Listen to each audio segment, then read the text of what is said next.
చ ఆయన రామలక్ష్మణుల దగ్గరికి వెళ్ళారు. ఇదే కిష్కింధకాండలో చాలా ఆశ్చర్యకరమైన విషయం. వెళ్ళి ఆ రామలక్ష్మణుల్ని ఇలా చూశారు. చూసి చూడగానే ఈయన వాళ్ళ కాళ్ళ మీద పడిపోయి నమస్కారం చేశారు.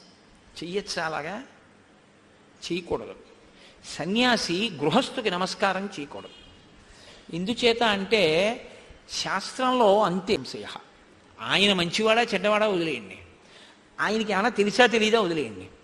కాషాయ బట్ట కట్టుకుని చేతిలో దండం పట్టుకుంటే యతి పూజ్యో న సంశయ. గృహస్థ ఆయనకే నమస్కారం చేయాలి తప్ప గృహస్థుకి సన్యాసి నమస్కారం చేయరు. ఎందుకంటే అది తురియాశ్రమం, 4వ ఆశ్రమం. వాళ్ళు గృహస్థుకి చేయకూడదు. కానీ సన్యాసి రూపంలో ఉన్న హనుమ గృహస్థాశ్రమంలో ఉన్న రామలక్ష్మణులకి ప్రణిపాతం చేశారు. ధర్మాత్ముడైనటువంటి రాముడు ఏమనాలి? అదేంటండి మీరు నాకు నమస్కారం చేయడం ఏంటండి, సన్యాసి అనాలి కదా.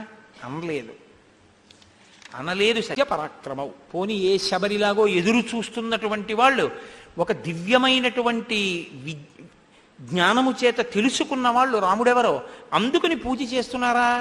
అలా వచ్చినట్టు హనుమ మీకు కథలో కూడా లేదు. శటబుద్ధితయా కపిహి. లోపల ఒకటి పెట్టుకుని పైకి ఒక వేషం కట్టి వెళ్ళారని చెప్తున్నారు మహర్షి. అటువంటి వారు వెళ్ళగానే ప్రణిపాతం చేసి నమస్కారం చేసి పూజ చేసి మాట్లాడారు.